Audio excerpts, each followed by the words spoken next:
बिस्मिल्लाहिर्रहमानिर्रहीम अस्सलामु अलैकुम। किस्सा कहानी प्लस के मोहतरम नाजरीन, तो आइए सुनते हैं आज की कहानी। काली अंधेरी रात थी। आसमान पर 14वीं का चांद था, मुकम्मल गोल और हसीन चांद। वो काली शाल में लिपटा हुआ शख्स पारों को कमरे में सोता हुआ देखकर सहम से गुजरता हुआ छोटे दरवाजे के बाहर बनी 3 सीढ़ियाँ उतरकर घर से बाहर निकला था। घर की नेम प्लेट पर हाथ फेरा था। बेजौक हंसता हुआ बोला, मेहरू पारू विला। बहुत जल्दी ये सब कुछ मेरा होगा। मैं तुम्हारे हाथ कुछ नहीं लगने दूंगा। तुम पाई पाई को तरसोगे। मेरा वादा रहा तुमसे। अब चबूतरे से नीचे उतरकर दरवाजे के करीब रखे कूड़ादान को उठाकर गली से बाहर निकल चुका था। इस गली के कोने पर कूड़े के ढेर में इसने पंजों के बल बैठकर कूड़ेदान को उल्टाया था। कूड़े से उड़ती हुई शदीद किस्म की बदबू ने इसे मजबूर किया था कि वो अपनी नाक पर हाथ रखे। वो नाक को उंगलियों से दबोचे कूड़ादान से निकलने वाले कूड़े में कुछ तलाश कर रहा था। आंखें मूंदने पर इसकी शिद्दत, बेताबी और बेकरारी साफ ज़ाहिर थी कि इसे इस चीज़ की कितनी ज़रूरत है जो वो इस कूड़े में तलाश कर रहा है। लम्हा गुजरा था कि शौक से झांकती हुई आंखें चमकी थीं। इस जोश में इसका मुंह हैरानी से खुला था। इस शख्स ने फौरन दाएं हाथ से वो चीज़ झपटी और कमीज़ की जेब में डाल दी। कूड़े के ढेर के पास से खड़ा हुआ कूड़ादान उठाया और घर की तरफ रवाना हुआ। दरवाजे के बाहर नुक्कड़ पर कूड़ादान रखा, सदर दरवाजे पर मुंह फेर कर फूंक मारी और इस गली से निकलता हुआ पुराने महल्ले की पतली गली में दाखिल होकर एक घर का दरवाज़ा पीटा। मेहरू पारू विला की दूसरी मंजिल पर एक ही कमरा था और वो कमरा मेहरू के नाम पर था, क्योंकि पारो की शादी को 4 साल गुजर चुके थे। आजकल वो यहाँ रहने आई हुई थी। किसी को इजाज़त नहीं थी कि मेहरू की मौजूदगी में या फिर इसकी गैर मौजूदगी में इसके कमरे में आए, क्योंकि मेहरू को इस किस्म की हरकत हरगिज़ पसंद नहीं थी। वो डरती थी हर किसी की नज़र से। मेहरू को बस इस बात पर यकीन था कि लोग अच्छी नज़र से ज़्यादा बुरी नज़र रखते हैं, और जब ही इसने अपने कमरे के बाहर लगी रूम प्लेट पर लिखा हुआ था कि यहाँ किसी को आने की इजाज़त नहीं है। इस वक्त वो कमरे के दाएं दीवार पर लगे पर्दे से खेलती हुई किसी से फ़ोन पर बात कर रही थी। इस दौरान ठंडी हवा का झोंका इसकी रूह में सायत कर गया। मेहरू ने खिड़की से नीचे झांका तो इसे सहन चमकता हुआ साफ दिखा था। अगले ही लम्हे पलट कर कमरे के ऐन दरमियान में रखी सहरी पर वो बैठी थी। एक झटके से इसके भूरे बाल दाएं कंधे पर आए।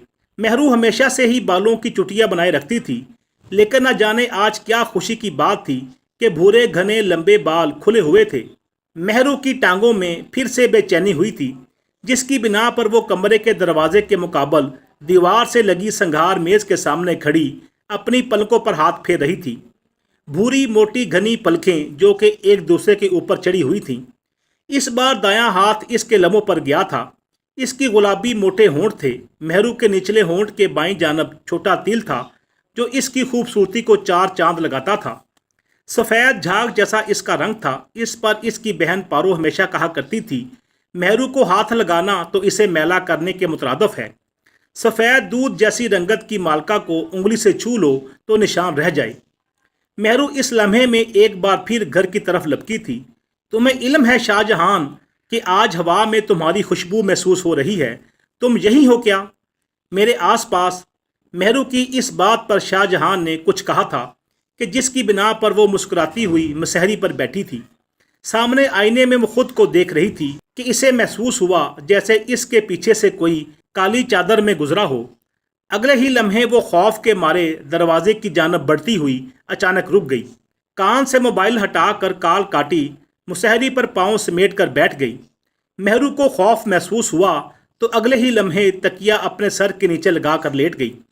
इस लम्हे मेहरू के भूरे बाल मुसहरी पर बिखरे हुए थे, लेकिन इसने बिजली की तेज़ी से बालों का मुकम्मल जूड़ा बनाया। एक बार फिर से शाहजहान का नंबर डायल किया। शाहजहान मेहरू का इश्क था, ऐसा इश्क कि जिसे देखा ना हो मगर इसकी बातों से इश्क हो जाए। शाहजहान की बातों से इसके लम्स को महसूस करती हुई मेहरू नींद की गहराई में उतर चुकी थी। मुसहरी पर तिरछी लेटी हुई मेहरू ने इस कैफियत में सुबह कर दी। इधर अजान फजर हुई, इधर पारो ने आंख खोली थी। कल रात पारो नीचे वाले कमरे में सोई थी। मेहरू पारो विला के बावर्ची खाने में पारो ने पूड़ी बनाने की तैयारी शुरू कर दी। पारो ने छोलों का सालन तैयार करके टेबल पर रख दिया। पूड़ी तलने का सिलसिला शुरू हुआ। इसी दौरान पारो सहन में खड़ी चलाई थी। इसकी नज़र मेहरू के कमरे की खिड़की की जानब थी। मेहरू, उठ जाओ, नाश्ता तैयार है। फिर पलट कर सहन की दाईं जानब बने बावर्ची खाने में एक बार फिर कदम रखा था। पारो पूड़ी तलने में मगन थी। इसी दौरान इस शख्स ने दबे पांव उठाते हुए सहन को पार करके दलान में रखे डाइनिंग टेबल के करीब आकर सालन की डिश से ढकना उठाया था। ढकना धीमी कैफियत में टेबल पर रखा। कमीज़ की बाईं जानब लगी जेब से पुड़ी निकाली। अगले ही लम्हे में पुड़िया खोल कर सालन में डाली। इस शख्स ने चमचा घुमाकर पुड़िया से निकले पाउडर को मुकम्मल तौर पर सालन में हल कर दिया। पारो गरम पूड़ी चंगेर में रखकर बावर्ची खाने से दलान में आई तो हैरान रह गई। इसे यकीन नहीं था कि ऐसा भी हो सकता है, और वो अगले लम्हे सहन की तरफ लपकी। मेहरू के कमरे की खिड़की की जानब देखकर एक बार फिर चिल्लाई, मेहरू तू नीचे नहीं आई अभी तक? ये क्या तरीका है भाई?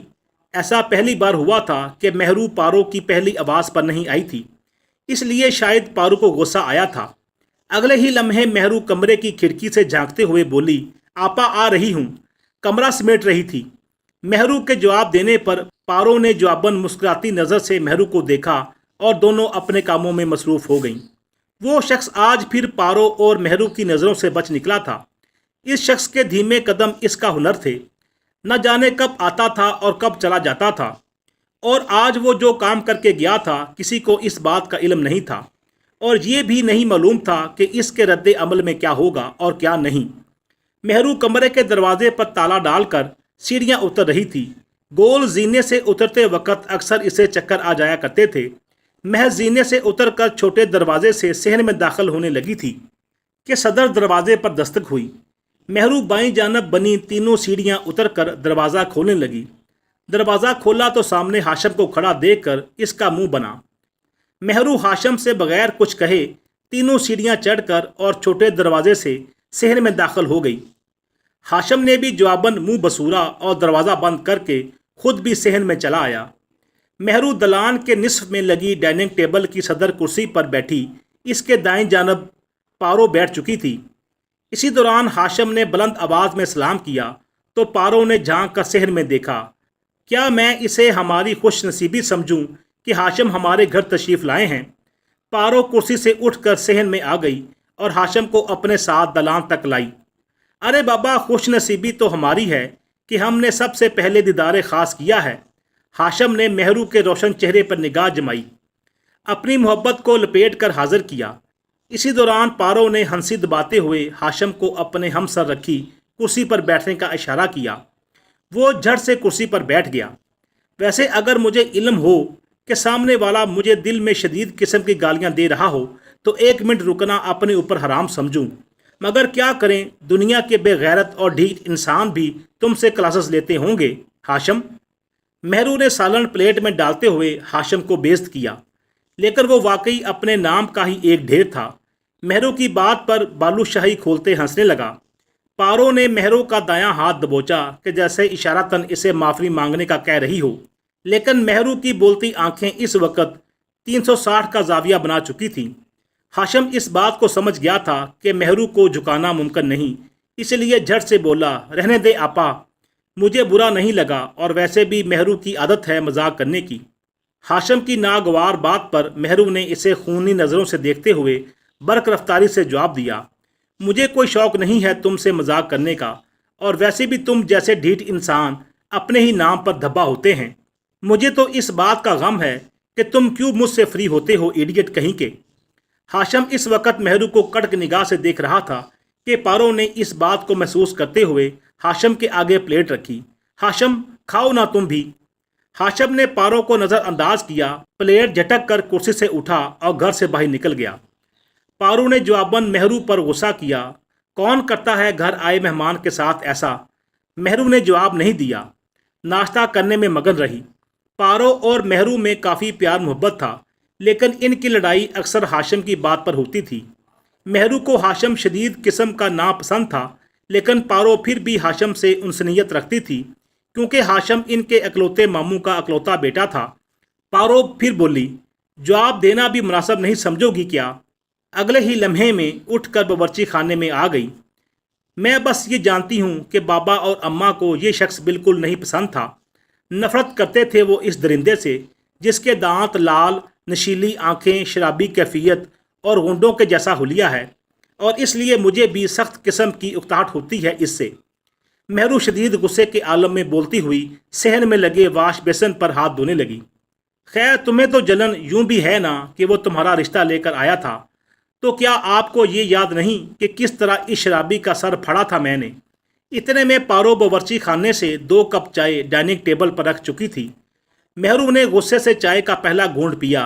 पारो ने भी कुर्सी पर बैठने के बाद चाय का कप थामा। पारू मेहरू को अभी कुछ कहती कि मेहरू बर्क रफ्तारी से सहन में लगे वाश बेसन की जानब दौड़ी। इस तेज़ी में इसके हाथ से कप छूट कर फर्श पर गिरा था। चाय और कांच के किरचे मखसूस जगह पर फैल चुके थे। मेहरू वाश बेसन पर सर झुकाए उल्टी करने लगी तो आवाज़ सुनकर पारो मेहरू पर लपकी। तेज़ी से इसकी पीठ सहलाने लगी। 3 मिनट तक मेहरू की यही कैफियत रही। इन 3 मिनटों में मेहरू का कलेजा मुंह को आ चुका था। जवाबन पारो को बिना सुने बिना देखे वो सदर कुर्सी पर जा बैठी। पारू फिक्र में मेहरू का हाथ थामे मुखातब हुई। अचानक कैसे हो गई उल्टी? तुम्हें रात में कुछ उल्टा सीधा खाया है क्या? चंदा मालूम नहीं, मैंने अभी नाश्ता ही किया है, कल भी कुछ नहीं खाया था। मेहरू ने नढाल कैफियत में मुखातब होने के बाद दलान के फर्श को देखा। कप तो टूट कर शहीद हो गया। अरे दफ़ा करो इस कप को, तुम ऊपर जाकर आराम करो, मैं पुदीने का शरबत बनाकर लाती हूँ। अगर बदहज़मी होगी तो ठीक हो जाएगी। मेहरू अपने कमरे की जानब चल पड़ी। पीछे से पारो को फिक्र हुई कि अचानक इसे हुआ क्या है जो इस कदर बड़ी बदबूदार और खून से भरी उल्टी हुई है। रात का अंधेरा फिर सवार हुआ। मेहरू पारो विला में रात के गुप्त अंधेरे में बावर्ची खाने की बत्ती रोशन थी। शाल में लिपटा वो शख्स चूल्हे पर हांडी रखे पानी में कुछ पका रहा था। हांडी में मौजूद पानी खुश होने के करीब ही था कि वो धीमी चाल चलता हुआ सहन के वस्त खड़ा हुआ। एक नज़र मेहरू के कमरे की खिड़की पर उठाई, आंखें बंद करके कुछ पढ़ा और इशारतन इस खिड़की की जानब फूंक मारी।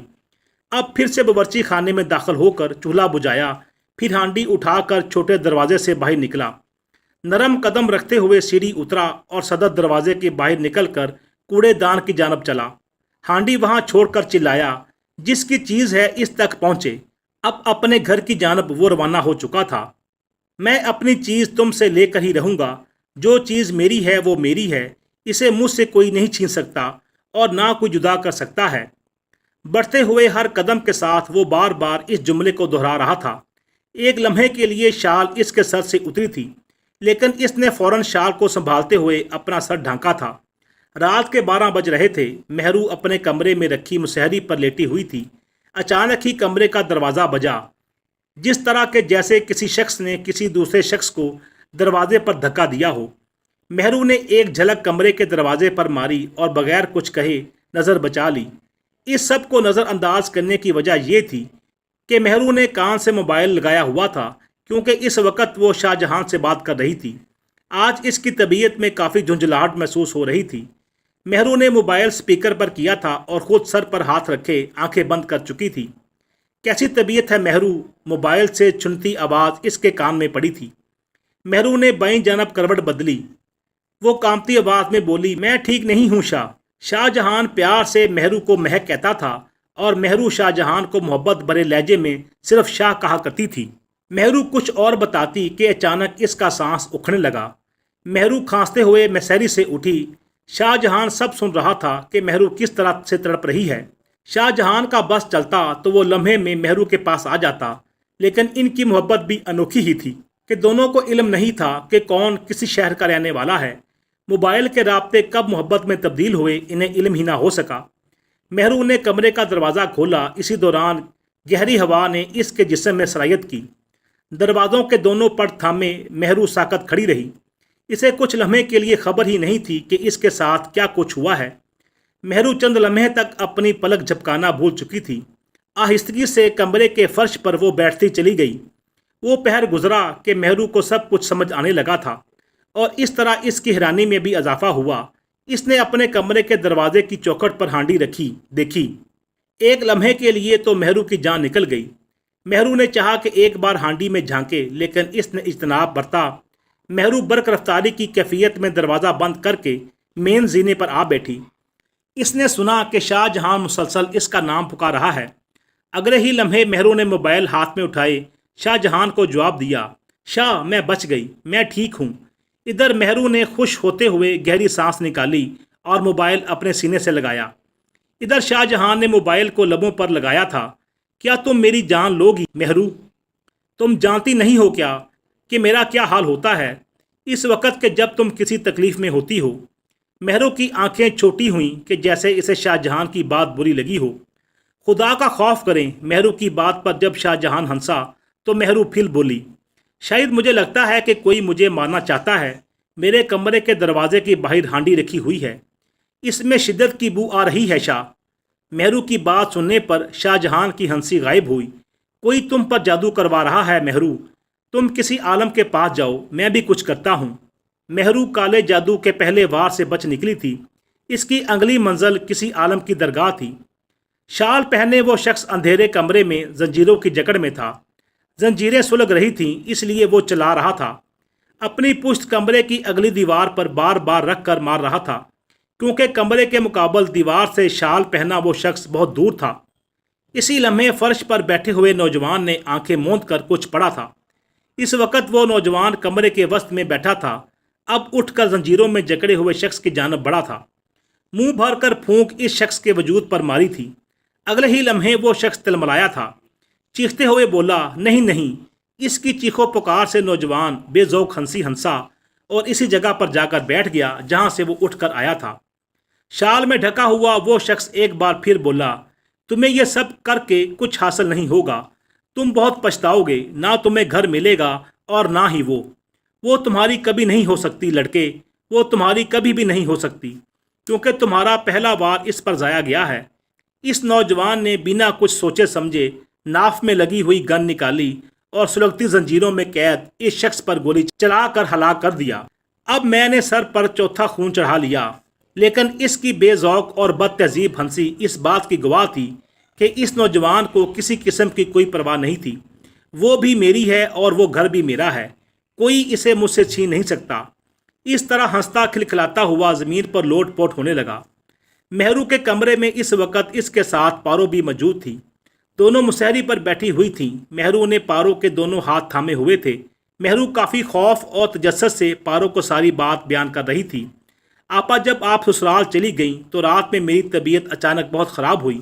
مجھے اس کمرے کی چوکھٹ پر ہانڈی رکھی ملی جس میں سے شدید قسم کی بو آ رہی تھی۔ میں نے اس میں جھانکا نہیں اور نہ ہی اسے چھوا، لیکن وہ صبح خود سے ہی غائب ہو گئی۔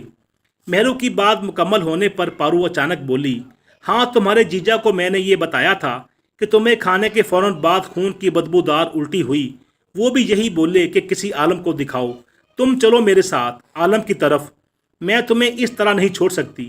جی آپا، اس رات میرا سانس بھی اکھڑا تھا، دروازے پر دستک بھی ہوئی تھی، مجھے ایسا بھی محسوس ہوتا ہے کہ جیسے کوئی میرے پیچھے پیچھے ہے، کوئی مجھے چھپ چھپ کر دیکھ رہا ہے۔ پتہ ہے شاہ بھی یہی کہہ رہے تھے کہ کسی عالم کو دکھاؤ۔ شاہ؟ مہرو کے حلق سے انجانے میں وہ لفظ بھی ادا ہوا تھا جو اس نے بولنا نہیں تھا، اور وہ مہرو کا جملہ پکڑتے ہوئے بولی، شاہ؟ شاہ کون؟ مہرو کھلکھلائی، بات کو الٹ پلٹ کرنا چاہا، مگر کیسے ممکن تھا کہ پارو کے ذہن سے اس لفظ کو نکال سکے اور دور پھینک دے۔ آپا، میں شاہ میں دلچسپی لینے لگی ہوں اور شاید محبت بھی کرنے لگی ہوں۔ پارو کی ترش نگاہ مہرو پر جم چکی تھی۔ عالم کی درگاہ پر مہرو اور پارو مولوی عالم کے سامنے اپنی تمام ردودات سنا چکے تھے، جس کے عمل میں مولوی عالم آنکھیں بند کر کے کچھ پڑھ رہے تھے۔ اپنے دائیں ہاتھ سے مہرو کے بائیں ہاتھ کی چھوٹی انگلی پکڑی ہوئی تھی۔ اسی لمحے مہرو نے آنکھیں بند کی تھیں۔ اس وقت مہرو کو خوف محسوس ہو رہا تھا۔ اسے لگا تھا کہ وہ اندھیرے کمرے میں بند تھے، حالانکہ اس کے دائیں ہاتھ پر پارو بیٹھی تھی اور مقابل مولوی عالم تھے۔ یہ مولوی عالم کا آستانہ تھا، ایک چھوٹا کمرہ جس کا دروازہ اور کھڑکی لوہے کی تھی، اس پر ہرا رنگ کیا ہوا تھا۔ کمرے کا فرش سادہ سیمنٹ کا تھا جس پر یہ تینوں بیٹھے ہوئے تھے۔ دیوار پر جگہ جگہ گلاب کے پھول کی سوکھی اور تازی مالا ٹنگی ہوئی تھی۔ मौलवी आलम के बाएं घुटने की जानब पानी की बोतल और दम वाली झाड़ू रखी थी। मौलवी आलम ने अब आंखें खोली थी। मुंह भरकर फूंक मेहरू के माथे पर मारी। अब बाएं जानब रखी हुई बोतल उठाकर इस पानी में फूंक मारी। फिर दम वाली झाड़ू 3 बार मेहरू के सर पर मारी, 3 बार दाएं और बाएं कंधे पर मारी। पारू और मेहरू ने मौलवी आलम पर निगाह जमा ली। इन्हें यकीन था कि वो ज़रूर कुछ कहेंगे। बेटी, तुमने बहुत अच्छा किया कि इस रात इस हांडी को ना छुआ और ना ही इसे पार किया, क्योंकि इसका असर कुछ वक्त तक रहता है। जैसे ही सूरज निकला तो इसका असर ख़त्म हो चुका था और जब भी तुम अभी इस शर से महफूज हो। मौलवी साहब, वो था क्या? मेहरू की तो हालत कमज़ोर पड़ रही थी, इसलिए पारू ने सवाल किया। काला जादू। किसी ने मेहरू पर काला जादू करना चाहा था। मौलवी आलम की बात सुनकर पारो के पैरों से ज़मीन निकली। इस दौरान मेहरू ने खुद को ठीक महसूस करना शुरू किया। मौलवी आलम की बात पर वो झट से बोली, लेकिन मेरी किसी से दुश्मनी नहीं मौलवी साहब, कोई क्यों करेगा ये सब कुछ? बेटी, जो हसद होता है ना, ये बहुत बुरी चीज़ है। तुमने किसी के रिश्ते से इनकार किया है और किसी की तुम्हारी हवेली पर नज़र है, जिसके सिलसिले में ये सब कुछ हो रहा है। मौलवी आलम की बात सुनकर मेहरू और पारू ने एक दूसरे की आंख में झांका। इनका सीधा शक हाशिम पर था। अगले ही लम्हे में मौलवी आलम ने मेहरू को गले में डालने के लिए तवीज़ दिया, साथ ही कुछ कलाम बताए जो इसे 40 दिन तक पढ़ने थे। मेहरू और पारू ने घर में वापस आने पर इस बात का पुख्ता इरादा कर लिया था कि अब बहुत एहतियात से और फूंक फूंक कर कदम रखने हैं। मेहरू बावर्ची खाने से निकलते वक्त बत्ती गुल कर गई थी। सहन को पार करके छोटा दरवाज़ा धीमी अंदाज में खुला था। अब अपने कमरे में जाने के लिए सीढ़ियाँ चढ़ रही थी। दरमियानी सीढ़ी पर पहुंचकर मेहरू ने अपना सर गले में डाले दुपट्टे से ढांपा था। इसके दाएं हाथ में चाय से भरा कप था, इसलिए वो एहतियात से सीढ़ियाँ चढ़ रही थी। आखिरी सीढ़ी पर चढ़कर मेहरू के दिल में धचका लगा, क्योंकि इसने अपने कमरे के दरवाजे पर किसी अपने बहुत ही करीबी रिश्तेदार को देखा था। मेहरू जिस रफ्तारी से सीढ़ियाँ चढ़ी थी, इसी रफ्तार और धीमे कदमों से वो सीढ़ियाँ उतरकर छोटे दरवाजे से आंख बचाकर झांकने लगी। इसी दौरान वो शख्स मेहरू पारू विला के सदर दरवाजे से बाहर निकल चुका था। मेहरू ने बहुत इत्मीनान करने के बाद अपने कमरे का रुख किया तो एक बार फिर हांडी को कमरे के दरवाजे की चौखट पर मौजूद पाया। वो हांडी मुकम्मल तौर पर काली हो रही थी। मेहरू इस बात को जानती थी कि इसे पार करना खतरा मोल लेना है। मेहरू सीढ़ियाँ उतरकर छोटे दरवाजे से घर में दाखिल हुई और दलान में रखी डाइनिंग टेबल की सदर कुर्सी पर बैठ गई। दोनों ही एक जैसे हैं, दोनों ही किसी से कम नहीं। बस अब इसका एक ही हल है। मेहरू ने हल सोच लिया था, बस अब पारू को आगाह करना ज़रूरी था। मेहरू पारू विला के सदर दरवाजे पर दस्तक हुई। किसी 50 साला शख्स ने दरवाज़ा खोला था। दरवाज़ा खोलने पर इल्म हुआ कि सामने हाशिम खड़ा है। हाशिम ने काफ़ी हैरान कुन लहजे में सवाल किया, आप कौन और इस घर में क्या कर रहे हैं? हाशिम ने सख्त लहजे में सवाल किया था तो सामने खड़े शख्स ने भी सख्त लहजे में जवाब दिया, मैं इस घर का मालिक हूँ और ख़बरदार जो आइंदा इस घर पर दस्तक दी तो बदतमीज़ इंसान दफ़ा हो जाओ यहाँ से। ये बात सुनकर हाशिम उड़ते पाँव भागा। पतली गली के इस छोटे घर के दरवाजे पर दस्तक दी जिसमें शाल पहने हुए शख्स का कत्ल हुआ था। इस बार इसी नौजवान ने दरवाज़ा खोला था कि जिस नौजवान ने शाल पहने हुए शख्स को कत्ल किया था। हाशिम ने दरवाजे की चौखट पर खड़े रहकर काफ़ी खौफ के आलम में कहा, अनायत, तेरे चचा की बेटियां तो घर छोड़कर भाग गईं। तेरे हाथ कुछ नहीं आया और ना मुझे रिश्ता मिला और ना तुझे दौलत। अनायत जो अपने सर 4 खून लेकर घूम रहा था, इस बार हाशिम के दिमाग में गोली उतार कर 5वां खून भी अपने सर कर लिया था और ख़ुद मौत की सज़ा के हाथों फांसी के घाट पर लटक गया। बुरा करने वालों का अंजाम बुरा ही होता है और जादू जैसी चीज़ को तो वैसे ही इस्लाम में हराम करार दिया गया है। बेहतर है कि इससे बचा जाए। मेहरू अपना घर बेचकर हमेशा के लिए रावलपिंडी आबाद हो चुकी थी, क्योंकि वो जान गई थी कि हाशिम और चचा का बेटा अनायत इसे ज़िंदा नहीं छोड़ेंगे। इस वाक़े में शाहजहां ने मेहरू की न सिर्फ मदद की बल्कि इससे किया हुआ वादा भी पूरा किया। इसे अपने निकाह में लाकर इज़्ज़त से नवाजा। जिन लोगों ने मेहरू के साथ बुरा करना चाहा था वो खुद हराम मौत मरे और मेहरू आज अपने घर में शाहजहां के साथ खुश और आबाद है, क्योंकि जादू करने वालों का यही अंजाम होता है। ना वो दीन के रहते हैं और ना दुनिया के रहते हैं।